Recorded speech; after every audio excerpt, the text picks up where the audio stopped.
सरकार 1,90,000 शिक्षकों को विशेष परिस्थिति में शिक्षक लोग आवेदन दिए थे महोदय।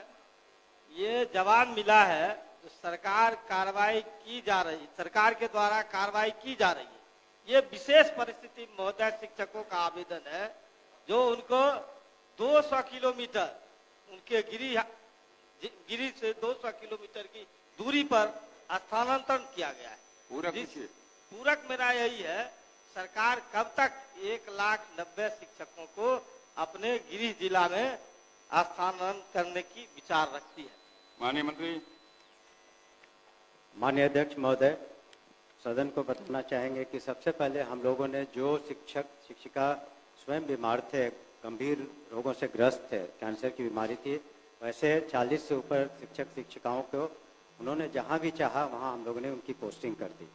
इसके अतिरिक्त जो 1,90,000 की बात है उससे कुछ ज़्यादा एप्लीकेशंस आए हैं, तो अगले 2 महीने में इसकी स्क्रूटनी करके निश्चित रूप से जो जिस जिले में जाने के इच्छुक है उसको हम लोग कर देंगे। वो नीति निर्धारण हम लोगों ने कर लिया है, तो जो जहाँ जाना चाहेंगे, लेकिन एक ही उसमें है कि कितनी वैकेंसी है, वैकेंसी पर भी निर्भर करेगा। इसलिए हम लोगों ने उसमें 10 उनसे मांगा है कि आप अपना चॉइस पोस्टिंग का 10 जगह बता दें, जिला बता दें, ताकि उसी के अनुरूप हम लोग पोस्टिंग कर दें। और इसका सॉफ्टवेयर करीब करीब तैयार हो गया है और वो मुख्यालय से ही हम लोग जो पोर्टल है उस पर जो पिटिशंस आए हैं उसके आधार पर हम लोग कर लेंगे। धन्यवाद महोदय। हमारा प्रश्न है, पोस्टिंग का विद्यालय हम मांगे, आप कह रहे हैं अनुमंडल। महोदय, विद्यालय के लिए हम लोगों ने किया है आवेदन, हमको किस विद्यालय में आप पोस्टिंग कर रहे हैं, क्योंकि विशेष परिस्थिति में हमने आवेदन किया है, हम बीमार हैं। साफ साफ महोदय जानकारी मिलनी चाहिए अध्यक्ष महोदय, आप कब तक जो विद्यालय हमने दिया है आप उसमें स्थानांतरित करने की बात करते हैं। माननीय अध्यक्ष महोदय, हम लोगों ने कहा जो नीति निर्धारण हम लोगों ने किया है उसमें सबसे पहले स्वयं जो शिक्षक शिक्षिका बीमार थे उनका कर दिया है। उसी तरह से जो अगर पति पत्नी भी शिक्षक है तो उनके इच्छा अनुसार हम लोग 7 पोस्टिंग करेंगे।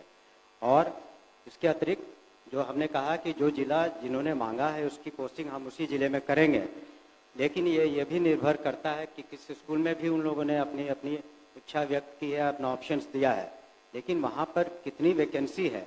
अगर एक ही स्कूल में आप वैकेंसी अगर 10 है और वहाँ 20 लोगों ने दिया है तो उसके सेकंड चॉइस या थर्ड चॉइस में जाएगा। इसका सॉफ्टवेयर हम लोगों ने तैयार कर लिया है, तो उसी के अनुसार हम लोग अगले 2 महीने में इसको पूरा कर लेंगे।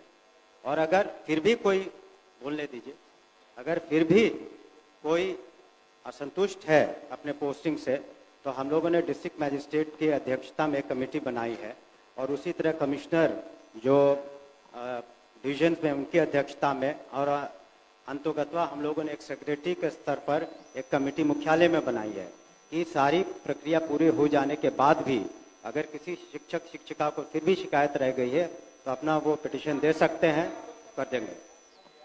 हो गया, पूरी बात आ गई। महोदय अब कितना डिबेट होगा? अब इतना स्पष्ट जवाब उसको माननीय मंत्री महोदय जवाब दे रहे हैं, जो देरी हो रही है महोदय इसमें भ्रष्टाचार की बू आ रही है। ऑनलाइन में क्या भ्रष्टाचार होगा? ये हो रहा है महोदय, पहले हमको पहले स्थानांतरण बिना प्रमाण का आरोप नहीं लगाना, इसमें है महोदय, बिना प्रमाण का आरोप नहीं लगाइए। नहीं महोदय बैठिए।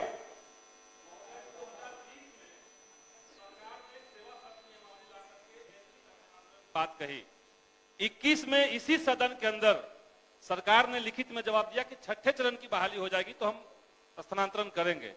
5 साल गुजर गए महोदय, 3 बार नोटिफिकेशन आ चुका है, आवेदन लिया जा चुका है और अब सरकार कह रही कि हम 40 लोगों का स्थानांतरण किए हैं।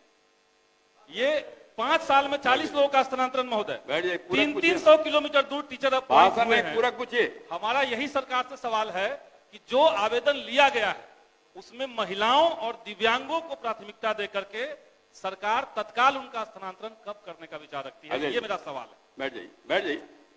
एक जो है सिर्फ हमारा माननीय मंत्री जी से जानना है कि आपने ऑप्शन में मांगा है 10 अनुमंडल जिला में, हाँ नहीं 10 अनुमंडल मांगा। 1 मिनट, तो 10 अनुमंडल मांगा है और वो जिला में जाना चाहता है, तो क्या ये व्यवहारिक है कि उस जिला में जाने के लिए दूसरे जिला का अनुमंडल का दे?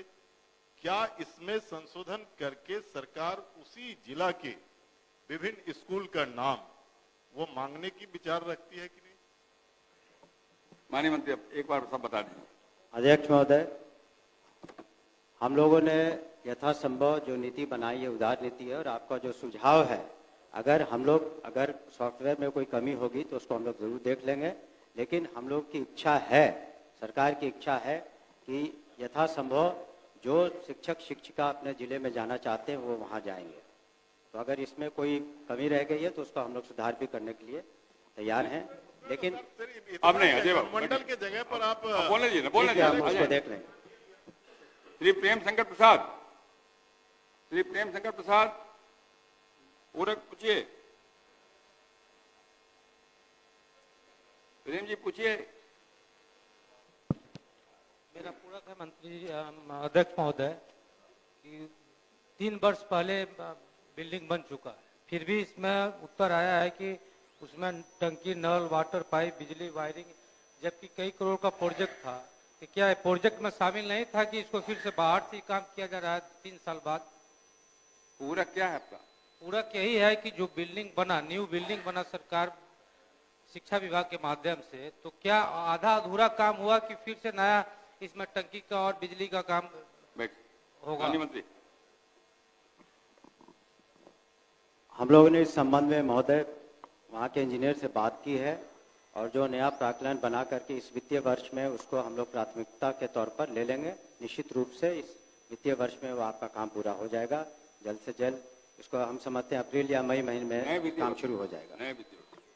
ठीक ठीक हो गया। शकील अहमद, श्री शकील अहमद खां, श्री सैयद रुकुद्दीन अहमद, श्री राम विष्णु सिंह,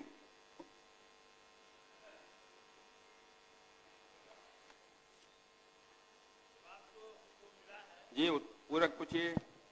पूरक ये हमारा है अध्यक्ष महोदय कि ये मंत्री जी के ये विभाग से जवाब मिला है कि शैक्षणिक सत्र 24-25 में 28,353 बच्चों का एडमिशन करा लिया गया, लेकिन इन्होंने जिला की सूची नहीं बताया कि भोजपुर जिला में कितने प्राइवेट स्कूलें हैं और कितने को एडमिशन लेना है, और इसके भी बारे में नहीं बताया गया कि कौन कौन स्कूल में कितना एडमिशन हुआ है, कितने एससी और एसटी, ओबीसी।